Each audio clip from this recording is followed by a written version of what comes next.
A few lectures back, we had a look at using drill downs to effectively group all the registration groups in Year 8 into the graph here. And that's great. And we drilled down to registration group and then down again to individual pupils. But when you think about this graph, there are two other levels that we could think about this graph at. We could think of this graph at a whole school level and just give me a bar chart that gives me the whole school. Or we might say, well, I also want to see it at key stage level. I have two bars on it, one that says key stage 3, one that says key stage 4, and one that says key stage 5, 3 levels. How could we do that? Well, there's a feature in Power BI Desktop called groups, which we can use to generate ad hoc groups like that. The other group I might be interested in, for example, is in ethnicity. I might be interested in my white British pupils. And I don't have a way of showing that on the graph. I know we've created a measure to count up the number of white British pupils, but to actually group white English, white Welsh, and maybe white Scottish together on a graph like this and have it drillable so I can drill into it and see the groups within it, that's not something I can do. Well, it is if we use groups. So let's have a look at groups and how we set them up. The easiest way to set up a group is to look down the list here at the column which we want to base our groups in. And I'm going to do a first one for year groups here. So I want to group together years 7, 8 and 9 into key stage 3, years 10 and 11 to key stage 4, and 12 and 13 to key stage 5. So I'm going to go to my year groups option here, and you see the 3 dots to one side just down there. Click on your 3 dots. And then you'll see there's an option which says new group. So choose new group, and it comes up with this screen here. First of all, we can give it a name. So I'm going to call this key stages. Now, different group types. We're going to go for the list type. A bin is when you perhaps have almost a list of numbers, and the number of numbers in the range could be infinite, if you know what I mean. We'll come back to this, I think, when we do attendance percentages and things like that. But for the moment, we're going to choose list.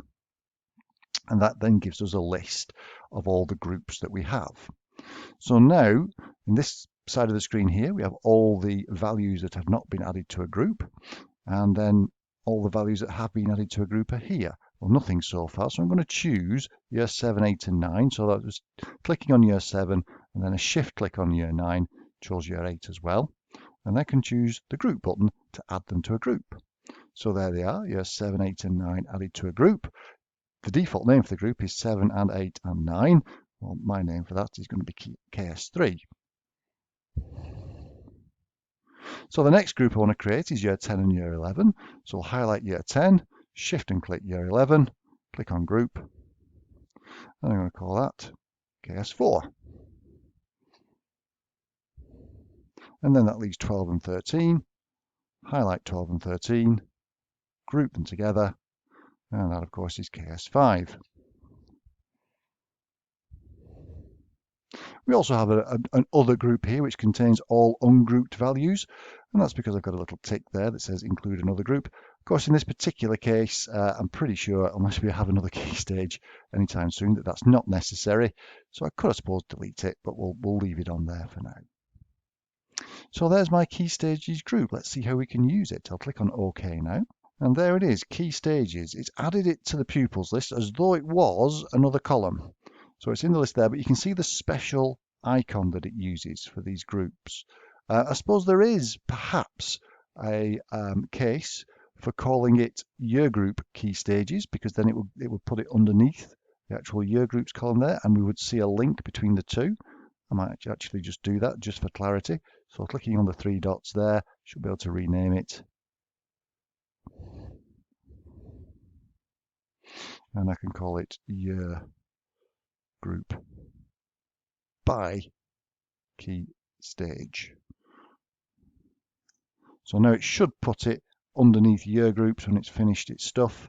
There we go, it's put it down there. It's not essential, that, but it's just a thought, just to help me in my own mind put that in the right context. So let's use it. Well, if I highlight this graph, which is the one that we created where the top level is currently year group, I should be able to change that and put year group by key stages above year group. So now I've got my key stage 3, key stage 4, and my key stage 5 pupils in 3 separate columns there. And of course, the final way I might want to present this is just as a group that contains everybody in the school. Might not be particularly useful in this particular case, but it might be in other graphs to have a whole school graph that we can then drill into. So let's create that group as well. So again, I'm clicking on year group, 3 arrows there, the 3 dots rather, not arrows.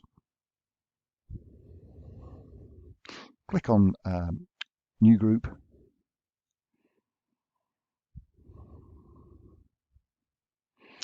And this, we'll call this year group, whole school. It's not the group type is a list, and all we'll do here is we'll put all the year groups in there, group them all together, call it all year groups, and click on OK. So there's my whole school year group. And again, I can drop that onto the graph right at the top. And now I have a graph that starts at all year groups. If I turn drill down on and click on all year groups, it drills down into the key stage. And then within the key stage, it drills down again into the year groups.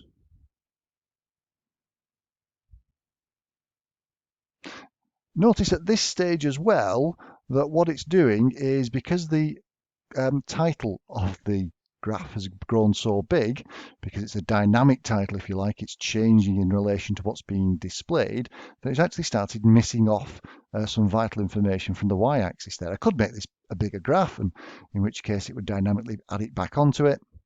But perhaps if I'm a little bit restricted for space, I might decide that what I'm going to do here rather is actually set my own title for this graph and just call it pupils by year group or key stage, etc., something like that.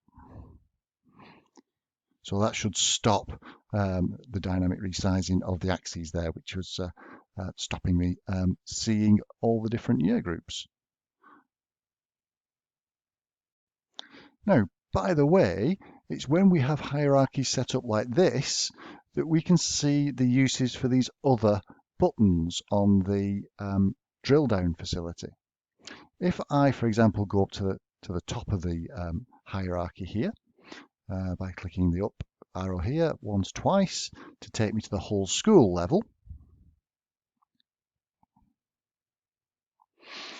you can see that with drill down on, if I click on the 2 arrows pointing down, which says go to the next level in the hierarchy, it's going to expand all of those year groups. So there we can see key stage 3, key stage 4, and key stage 5. If I just click on one of those, I'll go into key stage 4, and it'll expand key stage 4 for me. Go back up. If I, instead of doing that, if I click on the 2 arrows there, what it does is it expands all of those columns, and I get back to the year group. It gets confusing sometimes. If we put too many of these drill downs and drill throughs and drill ups and all the rest of it in there, it can get confusing, and our end users can sometimes get a little bit stuck. It makes sense to save it in the state in which you want the end users to first see it, and that can help sort out any confusion. But in the next lecture, I'll show you how we can create a button that allows our users at any stage to say, OK, clear all the filters and revert to this original state again. So that's the next lecture.